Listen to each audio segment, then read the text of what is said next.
morning, observative persons, all new startup planning founder members and planning team of startups. I am founder member of Eco-Friendly Creation. Me and my team launch a new startup. It is a Eco-Friendly Creation. Today, me and my team give presentation of this business planning item. Eco-Friendly Creation, smart, eco-friendly and sustainable. This is a founder member. This is the tagline of the business. Smart, eco-friendly and sustainable. Smart means आधुनिक तंत्रज्ञानाचा वापर करून नवीन प्रक्रिया केली जाते.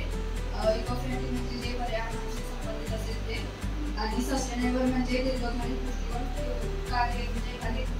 कार्यप्रणाली process केली जाते.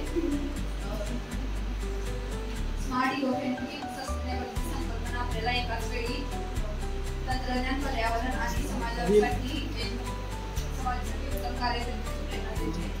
याचा वापर उद्योग, जीवनशैली आणि व्यवसायाच्या क्षेत्रामध्ये होऊ शकतो, ज्यामुळे प्रदूषण कमी होईल आणि भविष्यातील पिढ्यांसाठी सुरक्षित आणि शाश्वत पर्यावरण तयार होईल. आणि प्लास्टिकचा वापर कमी करणं ही गरज बनलेली आहे. इथे का मी डाटा कलेक्ट केलेला आहे.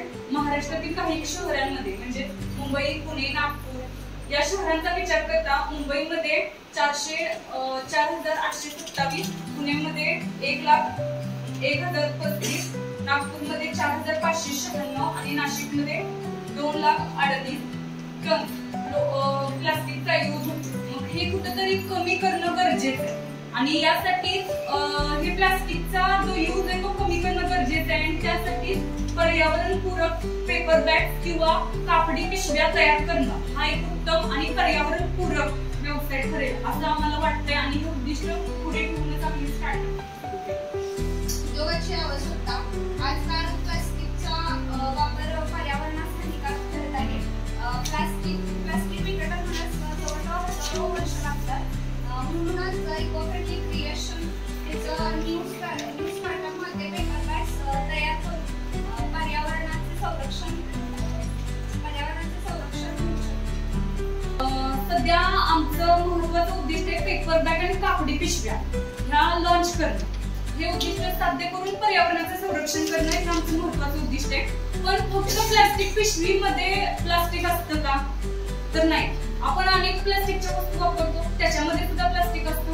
मग असं जे वेस्ट प्लास्टिक असणार आहे त्याच्यावर भविष्यात प्रोसेस करून किंवा रिसायकलिंग करून आम्ही रियुजेबल बॅग तयार करणार आहोत आणि हे आमचं ड्रीम प्रोजेक्ट आहे. हे आमचं इको-फ्रेंडली क्रिएशनचं प्रोडक्शन आहे.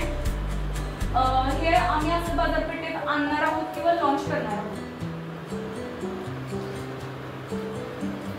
निष्कर्षामध्ये सांगायचं झालं तर इको-फ्रेंडली क्रिएशनचं हे जे न्यू प्रोडक्शन आहे ते खरंच पर्यावरणपूरक आहे असं म्हणता येईल.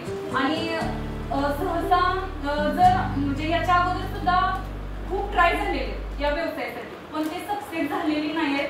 कुठेतरी फेल्युअर आले आणि तुमच्या मदतीनं आमच्या मदतीनं हा व्यवसाय भविष्यात सक्सेसफुल होईल अशी मी आशा व्यक्त करते. आणि पर्यावरणाला संरक्षण देणं म्हणजे प्रॉफिट हे महत्त्वाचं उद्दिष्ट या व्यवसायाचं नसून पर्यावरणासाठी आपण सगळे एकत्रित येऊन काहीतरी करणं हे महत्त्वाचं उद्दिष्ट आहे. आणि हेच उद्दिष्ट साध्य करण्यासाठी इको-फ्रेंडली क्रिएशन अंतर्गत लॉन्च केलेलं हे पेपर बॅग किंवा कापडी बॅग हे उत्पादन पर्यावरण संरक्षणाच्या दृष्टिकोनातून अत्यंत महत्त्वाचं असून मी and my team requested to hotel DMart founder member team, Dhapate delights founder member team, Teratex founder member team and other present founder team use paper bag production eco-friendly creation in future. म्हणूनच म्हणते विचार करा आजच तुमच्या जवळ असलेली plastic bag दूर करा.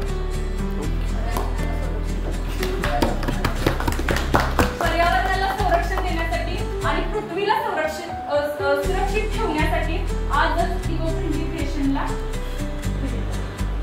बॅग किंवा कागद तयार करत असताना फक्त झाडांचा वापर केला जातो. बरेचसे असे रिसायकल वेस्ट असतं जसं की आता आपण शुगर फॅक्टरी आहे, शुगर फॅक्टरीमधून जे वेस्ट तयार होतं त्याच्यापासून सुद्धा पेपर बनवला जातो, तर पेपर मिल सुद्धा आहे जवळपास. असे बरेचसे पर्याय उपलब्ध झालेले आहेत. त्यापैकी एखादा पर्याय तुम्ही तुमच्या बिझनेसमध्ये ही आयडिया किंवा तुमच्या टीम प्रोजेक्ट म्हणून तुम्ही येणं गरजेचं आहे, जेणेकरून कमीत कमी वापर किंवा जे काही आता आपण रोज डेली कन्झ्युमेबल प्रोडक्ट्स असतो त्याच्यामध्ये जे प्लॅस्टिक वापरलं जातं ते रिसायकल करून तुम्ही काय पेपर बॅग बनवू शकता का? हा सुद्धा